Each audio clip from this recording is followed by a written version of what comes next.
నమస్తే, welcome to GR Vidhatha news. మన king Satish గారు ఉన్నారు. వాళ్ళతో ఈ మధ్య కాలంలో ఎక్కువ కో లివింగ్ హాస్టల్ గురించి మాట్లాడుకుంటున్నారు కదా, దాని గురించి ఆయనను అడిగి తెలుసుకుందాం రండి. Hi sir. సార్, ఈ మధ్య కాలంలో ఎక్కువగా కో లివింగ్ హాస్టల్ అని అంటున్నారు. అది కో లివింగ్ హాస్టల్ అంటే ఏంటి అసలు? ఒక అమ్మాయి ఒక అబ్బాయి కలిసి ఉంటారు అని అంటున్నారు, అది నిజమే అంటారా? యాక్చువల్ గా చెప్పుకోవాలంటే కో లివింగ్ అనే పదం చాలా మంచిది. అసలు కో లివింగ్ అంటేనే కలిసి ఉండడము. బట్ ఇంతకు ముందు ఏంటంటే ఒక అబ్బాయి రూమ్ లో ఇంకొక అబ్బాయి ఉండి, అట్లా ఇద్దరు ముగ్గురు అబ్బాయిలు కూడా ఉండి రూములు షేర్ చేసుకునే వాళ్ళు. సేమ్ అట్లానే అమ్మాయిలు కూడా ఉండేవాళ్ళు. లేకపోతే పీజీస్ ఉంటాయి, లేడీస్ హాస్టల్స్ లేడీస్ కి, జెంట్స్ హాస్టల్ జెంట్స్ కి. ఇప్పుడు ఏమైపోయిందంటే ఈ హాస్టల్ కల్చర్ ఒక అబ్బాయి ఒక అమ్మాయి, అది కూడా ముఖం తెలియని వాళ్ళు కలిసి ఒకటే రూమ్ లో ఉండొచ్చు, ఒకటే రూమ్ లో షేర్ చేసుకోవచ్చు. అట్లా ఎట్లుంటారు సార్? వాళ్ళ ఇంట్లో ఏం ఉంటారా అంటే వాళ్ళ అది పేరెంట్స్ కి తెలిసి చేస్తున్నారా తెలియక చేస్తున్నారా అనేది అయితే మనకి డెఫినెట్ గా తెలియదు. బట్ తెలిసి చేసి ఎవడో ముఖం తెలియని అబ్బాయితో ఒక అమ్మాయిని పంపించి రూమ్ షేర్ చేసుకో అని వాళ్ళ పేరెంట్స్ పంపించారంటే డెఫినెట్ గా వాళ్ళకి దండం పెట్టాలి. ఎందుకంటే రేపనే రోజు ఇప్పుడు అబ్బాయిలు అంటే లైట్, బట్ అమ్మాయికి పెళ్లి చేయాలంటే డెఫినెట్ గా ఎంక్వైరీస్ ఉంటాయి, తను ఎక్కడ ఉంటుంది ఏంటి అనేది. సో ఒక అబ్బాయితో ఇలా రూమ్ షేర్ చేసుకుంది, బట్ నా కూతురు చాలా మంచిదంటే ఎవడు చేసుకుంటాడు? అది పేరెంట్స్ డెఫినెట్ గా ఆలోచించాలి. ఐ థింక్ నాకు తెలిసి అయితే 99% పేరెంట్స్ కి అయితే తెలియదని నేను అనుకుంటున్నాను. తప్పు అని వాళ్ళకి అనిపించదా? లేక తర్వాత వాళ్ళే మేము ఏమంటారు లైఫ్ లీడ్ చేస్తాం తర్వాత ముందు అని అనుకొని అట్లా కలిసి ఉంటారా? యాక్చువల్లీ ఇది తప్పు అంటే ప్రజెంట్ కల్చర్ అలా అయిపోతుంది మేడం. ఎవరు కూడా యూత్ కూడా ఎవరైనా సరే మేము చేసేది తప్పు అని ఎవరు అనుకోవట్లేదు. ఒకవేళ తప్పు అని నాలాంటి మీలాంటి వాళ్ళు చెప్పినా కూడా వినే పరిస్థితుల్లో లేరు. ఇంకోటి ఐటీ ఎంప్లాయీస్ కానీ, ఇంకోటి ఏంటంటే ఇక్కడ ఇప్పుడు లైక్ మనం మాదాపూర్, గచ్చిబౌలి ఇటు సైడ్ తీసుకుంటే నార్త్ ఇండియా నుంచి వచ్చి చాలా మంది సాఫ్ట్వేర్ జాబ్స్ కోసం వచ్చి ఇక్కడ ఉంటారు. సో మాక్సిమం అక్కడ వాళ్ళే ఇట్లాంటి కోలివింగ్ హాస్టల్స్ లో కలిసి ఉంటున్నారు. మన ఆంధ్ర తెలంగాణ వాళ్ళు అయితే ఐ థింక్ నాకు తెలిసి మాక్సిమం 10-15% ఉన్నారు, కానీ మిగతా 80-90% వాళ్ళే ఉంటున్నారు. సో వాళ్ళు ఉండడానికి కూడా రీజన్ ఏంటంటే ఈ కోలివింగ్ హాస్టల్ పేరుతో వీళ్ళకి ఇస్తున్న సౌకర్యాలు అనేది చాలా ఎక్కువగా ఉంటున్నాయి. Like fridge, TV, washing machine వాళ్ళే ఇస్తున్నారు. ఇది ఇల్లు కాదు, యాక్చువల్ ఒక 4-5 ఫ్లోర్స్ హాస్టల్స్ ఉంటాయి. ఫ్లోర్ కింద ఫ్లాట్స్ అని ఉంటాయి. ఐ థింక్ సింగిల్ బెడ్రూమ్ ఇల్లు మీకు ఐడియా ఉంటుంది కదా. సో అట్లా డిజైన్ చేసేసి ఎవ్రీథింగ్ ఇస్తున్నారు వీళ్ళు. ఒకటే రూమ్ లో 2 బెడ్స్ ఉంటాయి, వాషింగ్ మిషన్, టీవీ, ఇంకా అన్ని ఎవ్రీథింగ్ ఉంటుంది. వాళ్ళు దేనికి బయటకు వెళ్ళవసరం లేదు, ఆ సౌకర్యాల కోసం ఉంటున్నారు కొంతమంది చెప్పుకుంటున్నారు. మరి ఫుడ్ అది అంటే హాస్టల్ లాగే ఉంటుంది. కాకపోతే వీళ్ళు కిచెన్ కూడా ఇస్తున్నారు. ఇన్ కేస్ హాస్టల్ కర్రీస్ నీకు నచ్చలేదు, ఆ రోజు ఫుడ్ నీకు వండుకోవచ్చు. అవి కూడా కొన్ని హాస్టల్స్ వాళ్ళు ఇస్తున్నారు. మరి ఫీ ఎక్కువ ఉంటుందా వీళ్ళకి, తక్కువనే ఉంటుందా? ఎక్కువ ఉంటుందంటే ఎక్కువ అని కూడా కాదు, టూ మచ్ గా ఉంటుంది. ఇప్పుడు నార్మల్ గా మనం కొంచెం యావరేజ్ హాస్టల్ తీసుకుంటే మనకి ఇప్పుడు 5-6,000 లోనే ఒక అమ్మాయికి, అట్లనే అబ్బాయిలు దొరుకుతుంది. లేదు కొంచెం క్లాస్ గా కావాలనుకుంటే ఒక మ్యాక్స్ ఒక 10,000-12,000 లో మనకి గచ్చిబౌలి, మాదాపూర్ లో బ్రహ్మాండమైన హాస్టల్స్ ఉన్నాయి.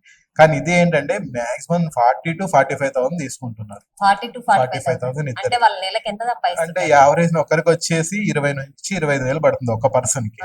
సో ఈ లెక్కన వాళ్ళు నెలకి 1,50,000-2 లక్షలు సంపాదించాలి.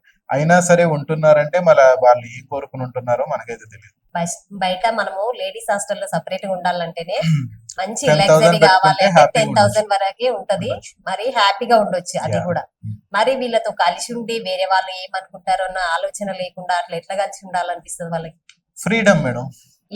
నా లైఫ్ నా ఇష్టం, నాకు లేని బాధ నీకెందుకు అనే ఒక ఫ్రీడమ్ అనేది అందరూ అలవాటు చేసుకుంటున్నారు బాగా. ఊర్లల్లో అట్లా కలిసి ఉంటారంటే ఎంత గలీజ్ గా చూస్తారు తెలుసా అసలు. ఈమెంది ఒక అబ్బాయితో కలిసి ఉంటుందంట, పెళ్లి సంబంధాలు వస్తే ఎంత గలీజ్ గా ఉంటదో అసలు. అది వాళ్ళ పర్సనల్, వాళ్ళ పేరెంట్స్ కు ఉండాలి. ఇప్పుడు పేరెంట్స్ అయినా సరే ఏదో అమ్మాయి చదువుకుంటుంది హాస్టల్ ఉంటుంది, లేదా జాబ్ చేస్తుంది హాస్టల్ ఉంటుంది అని పట్టించుకోకుండా వదిలేయకూడదు కదా. అసలు ఎట్లాంటి హాస్టల్లో ఉంటుంది, ఎక్కడ ఉంటుంది, అప్పుడప్పుడు వచ్చి వాళ్ళు అబ్జర్వ్ చేయాలి. అలా అబ్జర్వేషన్ లో పెడితే వీళ్ళు ఇలాంటివి చెయ్యరు. ఇన్ కేసు తెలిసే చేస్తే మనం ఏం చేయలేము. కాదు సార్, ఇప్పుడు మరి పోలీసులు కానీ వాళ్ళకి తెలిస్తే ఏమన్నారా? దీని గురించి కూడా నేను ఎంక్వైరీ చేశాను. చాలా మంది ఆ ఏరియా కార్పొరేటర్స్ కానీ, పోలీసులు కానీ, లేకపోతే ఎమ్మెల్యేస్ కానీ ఇట్లాంటి హాస్టల్ అందరికి కూడా పర్మిషన్స్ అయితే ఇచ్చేస్తున్నారు. వాళ్ళు మరి ఏం ఎక్స్పెక్ట్ చేసి ఇస్తున్నారా, లేకపోతే ఇలా తప్పు కాదు ఉండడం అనుకుని ఇస్తున్నారైనా మనకు తెలియదు. ఇది లీగల్ గానే జరుగుతుంది, ఇల్లీగల్ గా ఎక్కడ జరగట్లా. ప్రతిదీ పర్మిషన్ ఉంటుంది.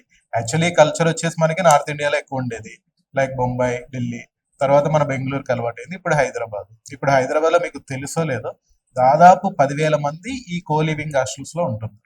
10,000 మంది. సరే, ఇప్పుడు ఆడపిల్ల ఒక అబ్బాయితో కలిసి ఉందంటే ఆమె పరిస్థితి ఏంటి? ముందొచ్చే జనరేషన్ కి వీళ్ళు ఏం తెలుపుతారని ఇట్లా కలిసి ఉంటున్నారు.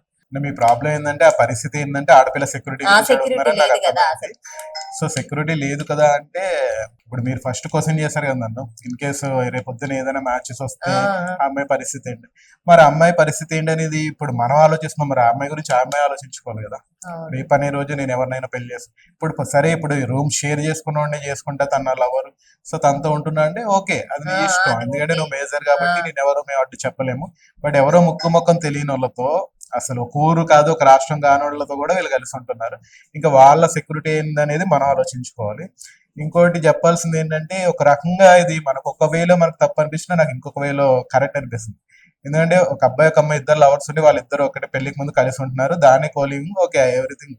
సో ఈ కోలివింగ్ హాస్టల్ వల్ల ఏమవుతుందంటే, ఫర్ సపోజ్ నా లవర్ నేను కలిసి ఉంటున్నాను అనుకుందాం, సో దానికి వేరే ఆప్షన్ లేదు, నాతోనే ఉండాలి, నాతోనే మాట్లాడాలి, ఇట్లా ఇంకొకటితో తిరిగే ఆ స్పేస్ అనేది ఉండదు. సో ఆ రకంగా అంటే ఒక 5% మంచి అంటున్నా, టోటల్ మంచి అని నేను అనట్లేదు. సో ఆ రకంగా మంచి, కాకపోతే ఈ కల్చర్ అనేది ముందు ముందు అయితే చాలా డేంజర్ అవుతుంది. ఒకటే రూమ్ లో ఉంటున్నారు కరెక్టే, మీరు Yeah. ఇద్దరు లవర్సే అనుకుందాం. Yeah. ఒకటే రూమ్ లో ఉంటున్నారు.